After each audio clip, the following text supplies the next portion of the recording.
بسم اللہ الرحمن الرحیم والصلاة والسلام علیکہ یا رسول اللہ وعلی آلک و صحابک یا حبیب اللہ۔ اللہم صلی علی محمد و آل محمد، اللہم صلی علی محمد و آل محمد، اللہم صلی علی محمد و آل محمد۔ آج کے اس عمل میں ایک ایسی حیرت انگیز، ایک ایسی مافوق الفطرت، ایک ایسی ذوق اور شوق سے پر بات شاید ہی کسی کے ذہن اور کسی کے گمان میں یہ نہ آئے اور کسی کا شوق اس کی طرف نہ جائے۔ وقت سے پہلے حالات معلوم کرنے کا ایک ایسا عمل جس کے تجسس، جس کے شوق میں لوگ اپنی زندگیاں لگا دیتے ہیں۔ اب میں یہ نہیں کہوں گا کہ میں نے اس عمل سے کیا پایا اور کیا کھویا، لیکن اگر تھوڑا سا کچھ اپنے بارے میں بتاؤں گا نا تو کمنٹس آنا یہ شروع ہو جاتے ہیں کہ آپ نے تو ساری ویڈیو اور آدھی ویڈیو اپنی تعریف میں ہی لگا لی۔ یہ تعریف نہیں ہوتی، یہ تحدیث نعمت ہوتی ہے کہ اللہ جب کسی کو کسی نعمت سے نوازتا ہے نا تو پھر اس نعمت کا چرچا کرو۔ اما بنعمت ربک فحدث، اس نعمت کا چرچا کرو، اس کا شکر کہہ دو۔ اور ویسے بھی بات یہ ہے کہ اگر تمہارے اوپر کسی نے احسان کیا ہے تو احسان کا بدلہ احسان ہے، حل جزاء الاحسان الا الاحسان فبأي آلاء ربكما تكذبان۔ احسان کا بدلہ احسان ہی ہے نا، اور اس کے احسان کا بدلہ نہ دے سکو، نہ چکا سکو، تو اس کے اس احسان کا تذکرہ کرو۔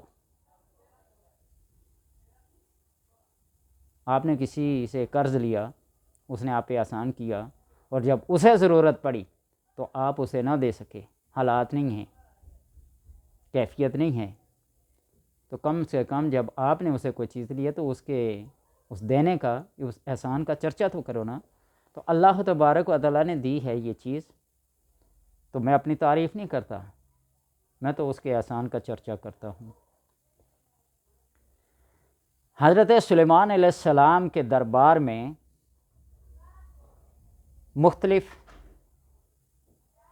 جنات اور انسان، عالم و فاضل، عامی اور خاصی بیٹھے ہوئے تھے۔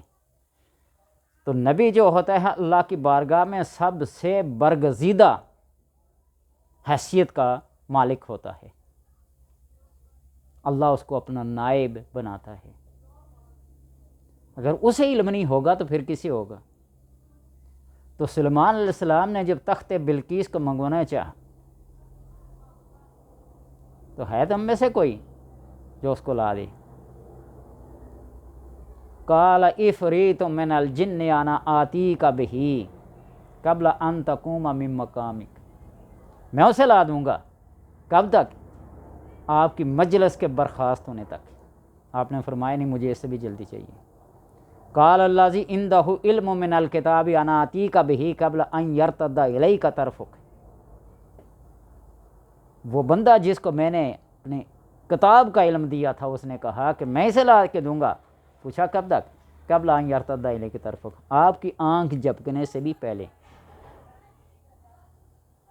تخت بلقیس حاضر ہو گیا، پورا واقعہ تاریخی سنانے کی ضرورت نہیں ہے، سورہ سبا کو پڑھ کے دیکھیے گا تو انشاءاللہ ساری بات سمجھ آ جائے گی۔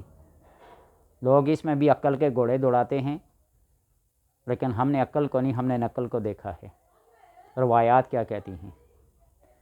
تو اگر کوئی بندہ یہ خواہش مند ہو کہ مجھے بھی وقت سے پہلے حالات کا پتہ چل جائے اور میں بھی ایک چیز کو اٹھا کے ادھر سے ادھر کر دوں، تو لہٰذا وہ پاک صاف ہو کر، نہا دھو کر، تازہ وضو، تازہ غسل کر کے روزہ رکھے،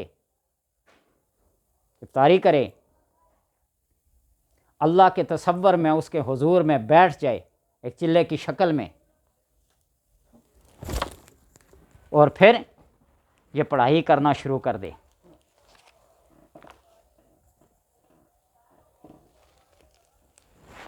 قال الذی عندہ علم من الکتاب انا آتیک بہ قبل ان یرتد الیک طرفک فلما رآہ مستقرا عندہ قال ھذا من فضل ربی لیبلونی ان اشکر ام اکفر ومن شکر فانما یشکر لنفسہ من کفر فان ربی غنی کریم۔ یہ آیت پڑھے اور پڑھتا رہے، برابر پڑھتا رہے، کہ اس کے اندر ایک ایسی قوت، ایک ایسی طاقت آ جائے گی جو ناقابل بیان ہوگی۔ مسلسل روزہ رکھیں، افطار کے بعد مغرب اور عشاء کے درمیان مکمل خاموشی کے ساتھ بیٹھ کر ان آیات مجیدہ کو 21 بار پڑھ کر سو جائیں۔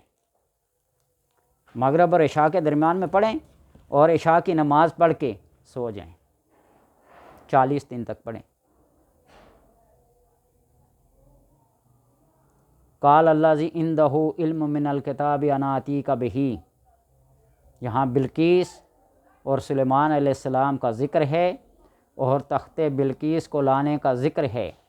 اس آیت کو مسلسل پہلے 11 روزے رکھیں، پھر مغرب اور عشاء کے درمیان میں بیٹھ کر پڑھیں، روزہ افطاری کے بعد کم سے کم 11 دن اور زیادہ سے زیادہ 40 دن آپ پڑھیں، تو وہ قوت، وہ روحانیت، وہ حالات، وہ واقعات خود آپ کے سامنے رونما ہوں گے۔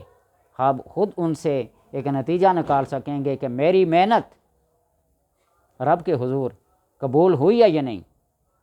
تو آپ کو جب یہ اندازہ ہو جائے گا تو پھر اللہ تبارک و تعالیٰ کے حضور آپ بیٹھ کر کیا کر سکیں گے؟ ان باتوں کا اندازہ لگا سکیں گے۔ میں نے بہت دفعہ بارہا کا تجربہ کیا ہے، چیزیں لانا تو میرے بس کی بات نہیں ہے، لیکن اللہ کے کرم سے جو کوئی پوچھتا ہے نا تو اس کو بتائے دیتے ہیں کہ یہ کام کرنا ہے یا نہیں کرنا۔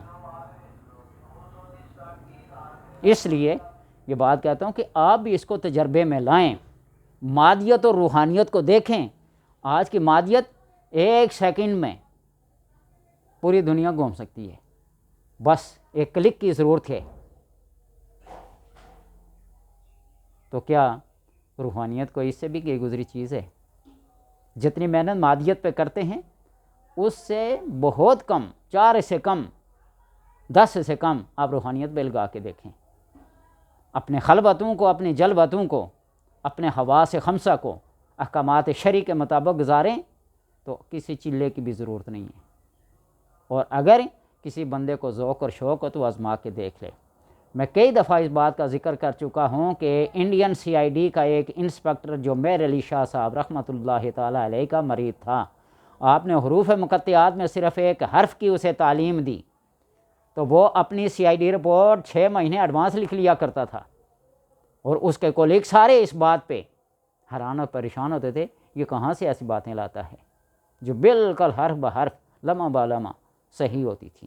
اللہ تبارک و تعالیٰ سے دعا ہے کہ ہر انسان کو وہ پاکیزگی، وہ روحانیت، وہ فیض، وہ کیف، وہ جذب، وہ الہام، وہ کشف عطا کرے تاکہ مادیت و روحانیت کے اندر فرق کر سکے۔